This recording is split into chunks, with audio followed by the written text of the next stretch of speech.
And welcome to another Justice video.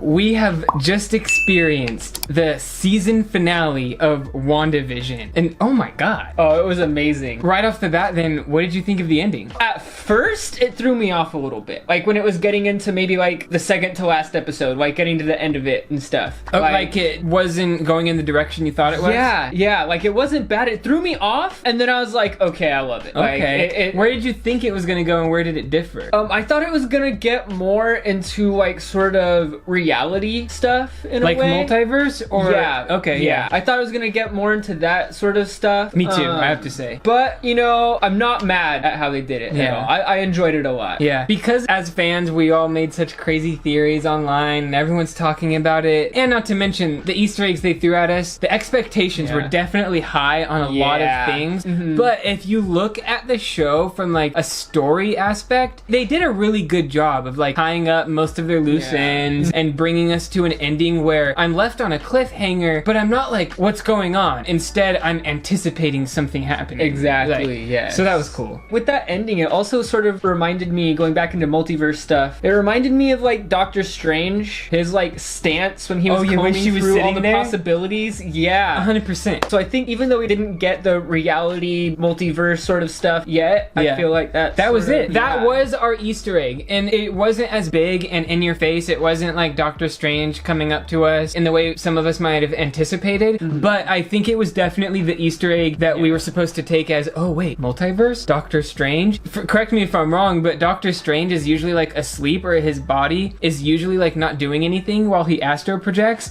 but she was like doing things. Yeah, and she was straight up multitasking while she was astro projecting, reading the Darkhold, and then her children. We heard their voices. That tripped me out. Yes. I think that might be a slight clue to some multiverse things as well. Almost like maybe it was like, okay, I can't do it here. What if I make up an actual place I can do it? Like, what if she's the one opening the mess more to multiverse stuff, and Doctor Strange in the next movie has to be like, okay, hold on, you're stepping into some shit here. Exactly. So that's how she's gonna kind of appear as the villain, you know? Or maybe she's even looking for a universe out there that her children exist. If maybe in her mind she's thinking, if there's an infinite amount of universes out there, maybe there's one out there where my children exist. Which would kind of be weird, because if she did take them away from that reality, wouldn't there be a Wanda in that reality that would then miss those children? And then probably get up to all sorts of shenanigans to get them back. Yeah, exactly. All sorts of craziness. So that led me to think, you know, maybe she'll think that they're in the multiverse. Maybe she'll go searching for them in the multiverse or whatever. Or, you know, maybe she'll go searching for the perfect world. But what if her kids are like in hell? Like, what if they are with Mephisto?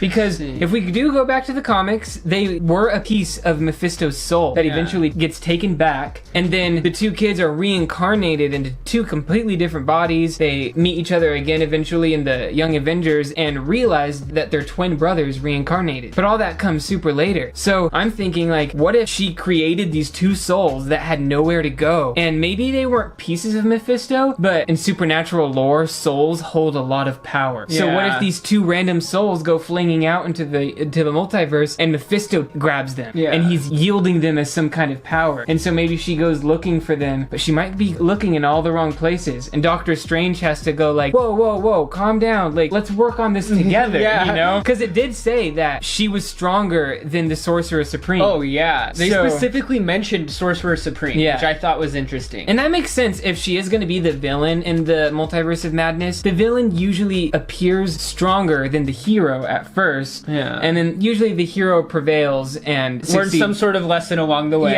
And so maybe that'll be, you know, I think in the first battle Doctor Strange will win because he's more disciplined and more experienced, and then at the end of the movie she's gonna like kick his ass, but then hopefully he'll, like, before she kills him, he'll be like, no, save Martha. Oh my god. Hopefully at the very end he'll say something about, your children are with Mephisto, or, you know, something crazy that'll stop her, and maybe they'll have to work together or something like that. I can definitely see them setting her up to be more of a villain, but I don't know if they're gonna go fully that route too either, though. Yeah, right? Exactly, because... You know what I mean? I think Like, they people need to love the character too much to make her evil. And why would they spend the trouble of having her like save the townspeople? And she's trying to fight the bad in her. And I think that they need to set up a bigger, badder villain. Not to say that she isn't powerful. I think she's the most powerful, but I think she's also good. And they need to set up someone that's more bad than her, that actually has evil intentions. And I think that could be Mephisto. Yeah, but I wonder if there's even a need for them to fight at all. It could be like almost like when Doctor Strange is talking to Thor, where it's like, okay, before you step into something too crazy, let me help reel you in a little bit. Yeah. And point you in the right direction, maybe. I feel like this can't all happen without him noticing it. The events of WandaVision. Yeah, that's what everyone's saying. Because Agatha sniffed out all the spells. She was like, whoa, what's this? Yeah. And if Agatha did, the Sorcerer Supreme had to have. Definitely. And so maybe he actually has reason for not meddling in it yet. Maybe he feels like his time is yet to come. It also makes me wonder if he saw more than just the Infinity Saga when he was looking through the future as well. Like, he might have seen even further stuff about, you know, Wanda even. Like, this going into this multiverse stuff, he could have even been like, okay, wow, so that's gonna happen too. Yeah, that's very interesting.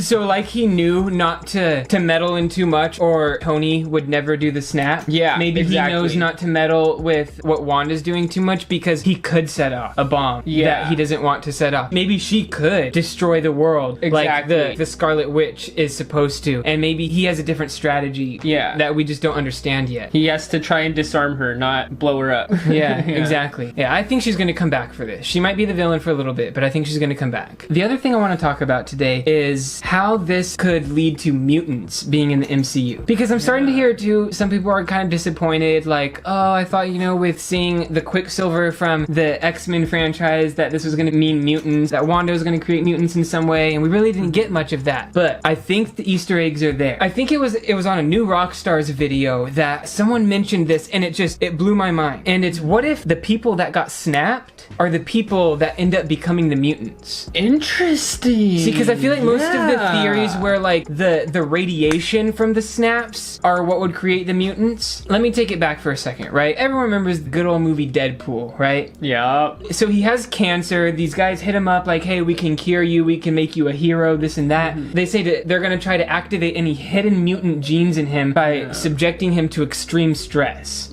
So I was thinking about that, like, you know, hidden mutant genes. And then I was like, what if the snap was that stress factor that triggered the mutant gene in people? So like people like Monica Rambeau, that's why she was able to withstand all that radiation, is because she already had the mutant gene in her, and then it was activated by being snapped, and then she was further mutated. Going through the barrier. Exactly. What if the snap was the catalyst for activating the mutant gene? But then people are going to ask like, okay, well, where did the mutant gene come from? Well, I don't think that it's going to be created now. I think they're going to wait to explain more about this in the Eternals movie coming up. I actually think they're going to try to stick further to the comics on this. And basically how that would kind of go is, a long time ago, the Celestials came down to Earth. They were like these ancient godlike beings that like to experiment on lower life forms. And what they did is they created 3 life forms that all had a common ancestor. Those 3 life forms were the Deviants,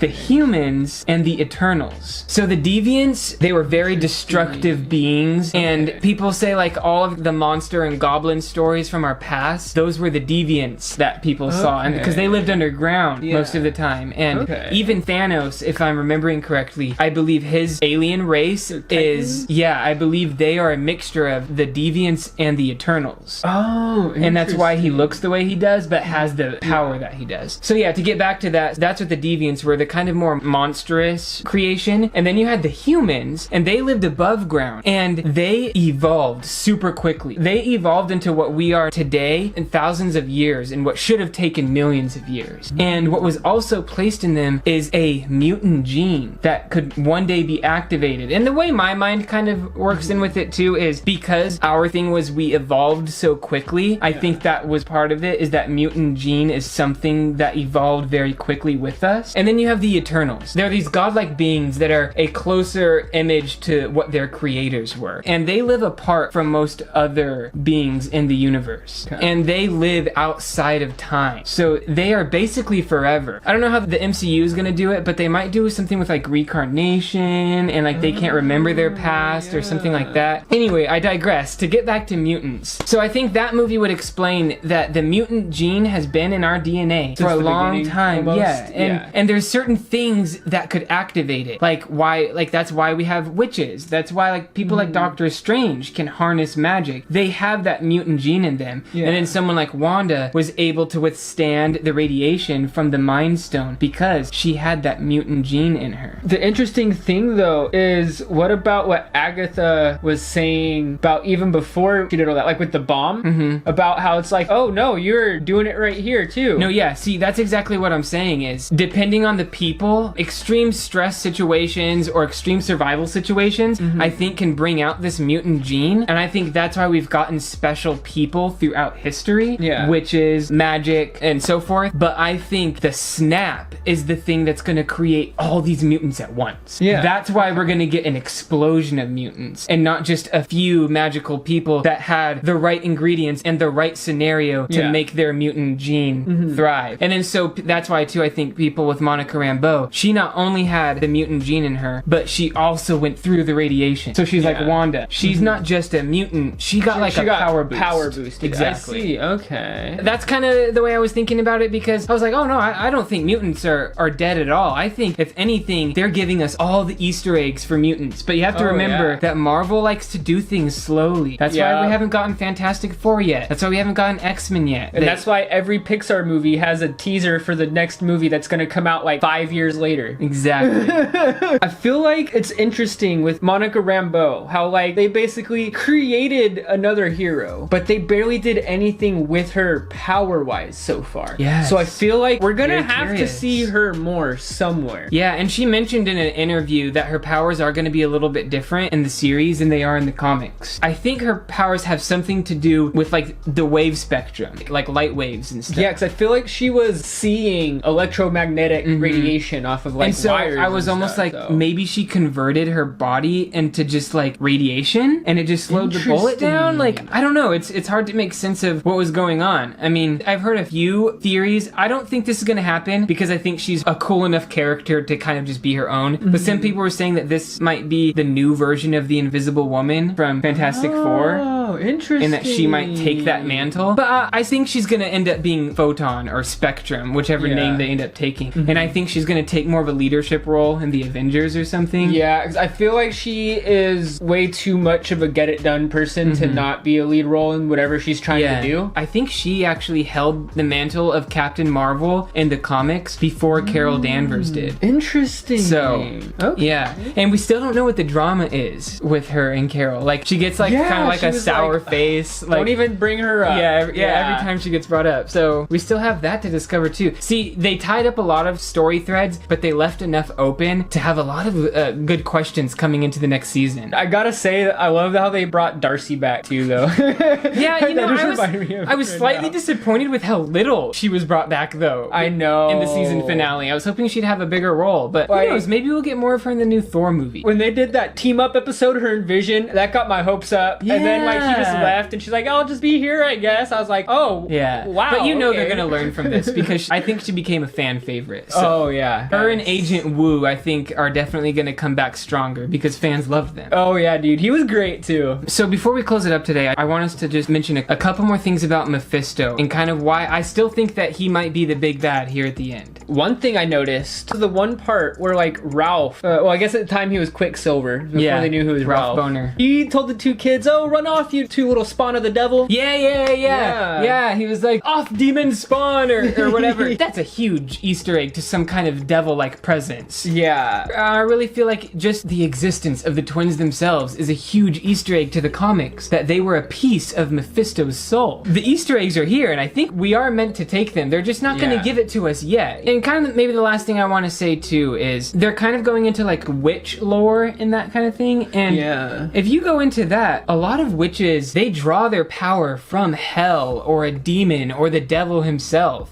So it wouldn't be crazy also to think that this power that witches draw their power from is from a place, a dimension like hell, where someone like Mephisto comes from. Kind of like, what was it, the dark dimension? Yeah, exactly. Yeah. Like, this might be a source of their power. Well, I definitely see a bright future ahead for WandaVision and for the MCU. I'm very excited. We have a few more shows coming up, like Falcon and the Winter Soldier and Loki. So this definitely isn't the end. I think this has only opened up lots of doors for us. Oh yeah, definitely. Let us know down in the comments below your thoughts and theories about this season finale. Let us know what direction you think the MCU is going to go in, and let us know which direction you hope the MCU is going to go in. And on that note, make sure you all check us out on Facebook, Instagram, and Twitter at JustisBand. I hope everyone out there has an excellent week, and until next time, Catch you on the flip.